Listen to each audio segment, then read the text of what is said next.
Hey, hey, hey!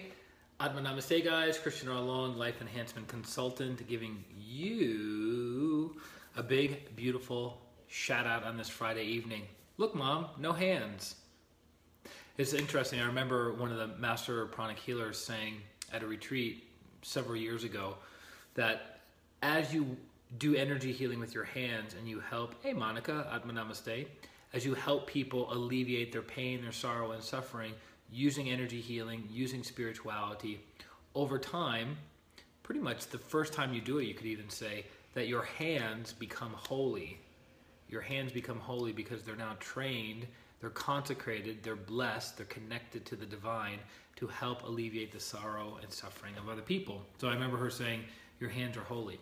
So I was thinking about what to talk about tonight, because usually when I'm talking with you guys, hey gay, Atma Namaste, usually when I'm talking with you guys, I'm walking around town, I'm driving in a car, not paying attention to what I'm doing. Monica, yeah.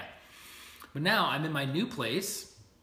You can obviously, you can probably see well enough the great teachers behind me. This was made several years ago, about 5 years ago, for the West Sac Meditation, which for those of you, Jojo, Atma Namaste, I'm glad that you and I are friends now. If you know the West Sac Festival, or the West Sac Meditation, it's in conjunction with the full moon of Taurus, the peak of the full moon of Taurus, which is either at the end of April or the beginning of May. And it's the most powerful full moon of the entire year. Felipe, Atma Namaste. Diego, Atma Namaste. And this contains some of the great teachers that appear in the etheric plane during the West Sac Festival. So if you've never heard of the West Sac before, go to Dr. Professor Google, look it up. It's fascinating. And the West Sac Festival physically takes place in between Tibet and Nepal in the West Sac Valley. So there's tens of thousands, I think at this point hundreds of thousands of spiritual practitioners, yogis, sadhus, who come together as a pilgrimage to go to the West Sac Valley to celebrate the West Sac Festival. So I've been participating in the West Sac Festival and pranic healing for about 12 years. Yeah, for about 12 years. But I wanted to talk about something interesting tonight, a little observation that I made. I was picking up a rent-a-car down the street, and I met this really fun, really carefree, really sweet girl who was working at Enterprise, which is a great company, by the way. If you've never rented a car before from Enterprise, I highly recommend it. They are top-notch. Jill, Atma Namaste, they are top-notch with customer service. They'll pick you up wherever you're at, drive you to the rent-a-car place, then when you drop off your rent-a-car place, they'll drive you back to your home, your office, whatever, so they're super good with that. And so it was interesting because she saw my shirt, right? Hey, Jennifer, Atma Namaste. She saw my shirt, which for those of you who do not know, this is my teacher's teacher. So my teacher is Grandmaster Choa Koksui, the founder of Pranic Healing and Arhatic Yoga. And then his teacher is Lord Padmasambhava. Lord Padmasambhava, the great teacher who brought Buddhism to Tibet. And I have, hey, Christine, Atma Namaste. And then I have my pendant, Christina, Atma Namaste. I have my pendant of my teacher, which is funny because when people look at it for the first time, they go, you can probably see it here. They go, oh, you have the Pope around your neck, right? Because it's a gold periphery and wearing kind of like gold colors. And so they're like, oh, the Pope. And I was like, no, that's actually my teacher, Master Choa. So she saw that. And then that led into a conversation talking about spirituality and how she was brought up Catholic and her parents practice a healing art within Catholicism that I've never even heard of before.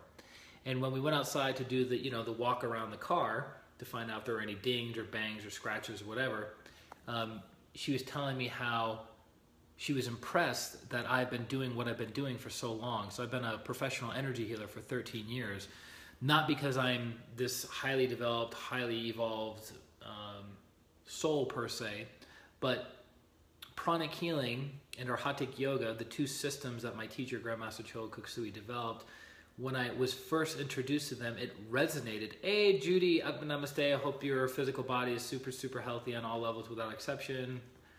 Good to see you. And it made sense to me. So have you ever been exposed to something, arts, science, social studies, history, yoga, meditation, some kind of hobby, you just get exposed to it and you're like, this makes so much sense. It's almost like I've done this before. So when I was exposed to pranic healing in March of 2004, when I took the level 1 pranic healing class, the Saturday and Sunday class, it just made sense to me. Everything lined up and connected, and it was beautiful.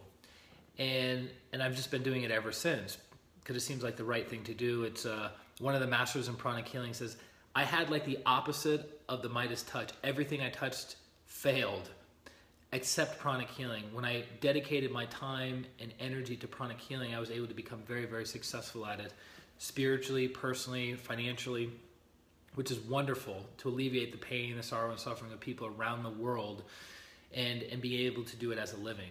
So she was impressed with that, and I said, well, why are you impressed with that? She says, well, you know, I just got out of school and I switched my major like 5 different times. Anyone ever done that when they were in college? Maybe people who went to college 20, 25 years ago weren't really prone to that, but today's kids, they don't know what they want. They don't have leadership, and they have all these distractions and all these people pulling them in this direction, this direction, this direction. Well, if I do this, this will make my parents happy. If I do this, this will make my friends envious of me or happy of me. If I do this, I'll make a lot of money. If I'll do this, I'll have a good conscience and I'll be seen as a good person to myself and to other people, right? So she wasn't very clear as to what she wanted to do. So tonight's live stream is basically, if you want to master something, you have to go deep into it. Now, people say, in the world that I've been involved in, I've been a spiritual practitioner for about 19 years, and I've realized that there's a lot of people in personal and spiritual development who do many different classes and workshops and retreats, weekend retreats, week-long retreats, 10-day vipassanas of meditation. What's up, Laura? Atma Namaste. Always good to see you. And they never master the basics of that school, right? So for those of you who are football fans, Vince Lombardi was one of the most winningest coaches in NFL history, and he was always a big proponent of going back to basics, going back to basics, going back to basics. This is a football. This is a pass, right? So I've realized that people want more and more and more and more and more tools. Thank you, Laura. I fully, gratefully accept that from God. They want more and more tools, but if you ask them, the question is, the tools that have been given to you in that weekend workshop, that one-day workshop, that 10-day workshop, are you applying those on a regular basis? Anita, Atma Namaste. And most likely the answer is going to be no, right? So people want these really profound, really powerful, really secretive energy healing techniques or meditation techniques. And they haven't even mastered the fundamentals of this is what energy is. This is how energy moves from one person to another person. This is how energy moves from the ground, from the air, from the sun, the divine energy. And as you master the basics, your level of fulfillment and contentment is much, much, much higher. So there was a book written, I think probably about 12 or 13 years ago at this point, called Mastery by Robert Greene. Mastery by Robert Greene. I highly recommend it. And he talks about people who master their craft over a 20, 30, 40-year period have a higher level of satisfaction, fulfillment, contentment, and flow states than the people who jump from this to this to this to this to this to this to this. No mastery. So if you go deep into a subject matter, you have the opportunity to master it and to understand it on a very deep level. If you choose to have surface level understanding, which the famous term we're all familiar with is jack of all trades, master of none, you have a little bit of knowledge about a lot of different things, but you're never able to go deep or to understand something deeply. So for instance, the form of yoga that I practice and have been practicing for 13 years is called Arhatic Yoga, which was developed by Master Choa. Now, are there other forms of yoga? Yes, there's Bhakti Yoga, Kundalini Yoga, Raja Yoga, Hatha Yoga, Laya Yoga, Tantra Yoga, Mantra Yoga. There's all these different forms of yoga, but there's not enough time in a lifetime to master all of them, right? So that's why, hey Rich, Atma Namaste, Minnie, Atma Namaste. So I've chosen to take one path, the path of Arhatic Yoga as my spiritual practice, and then the path of pranic healing as my healing practice. And that's it. Does it mean I'm closed off and not open and receptive to other healing modalities, other ways of healing, other yoga systems? Absolutely not, because as I understand it, when you understand the fundamentals of energy, you can look at a yoga system and appreciate it better. You can look at a religion and appreciate it better. You can look at your health and appreciate it better, because everything is energy, right? So I've chosen to go to the deepest level that I know of to perceive the world from, and then that's my filter. My filter is the cause versus the symptoms. Anita, I'm glad you're enjoying it.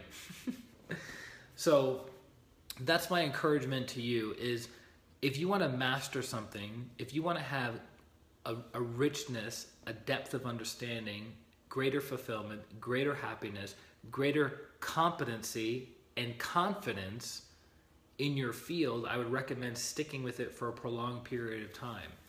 Now, you're like, well, you've been a professional energy healer for 13 years, but you've been doing spiritual work for 19 years. What was the gap? I was first exposed to transcendental meditation in Fairfield, Iowa, where I went to school, and I was fascinated with that path, but then there came a point that my questions could no longer be answered appropriately, or couldn't be answered to my level of satisfaction. So I was looking, I was searching, I was seeking. But while I was practicing TM, I was very diligent in my practice, and I read all the books that I could, talked to all the people that I could, went to all the retreats and workshops that I could, because I wanted to master whatever it was that I was doing at that time. So I hope that helps for you guys. If you are looking for guidance to become masterful of something in your life, let me know. I can definitely assist you in that process. You can go to christianrlong.com/services and find the service that fits for you specifically.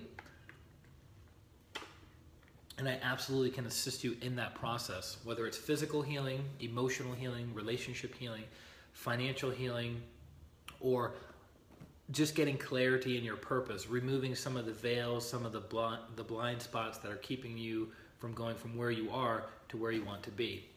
And another distinction of mastery, going deep, versus experiences of going wide or having breadth, is people go, well, I know so-and-so, and you know, they're a celebrity, they're a famous athlete, they're a famous business person, and they have their hands in many, many, many different things. Like, for instance, Richard Branson, the founder of Virgin, has over 300 businesses that he's connected to. But the question is, did he start with 300 businesses, or did he start with one? Did he master that one? And then that gave him the resources and the time to start branching off and doing other things.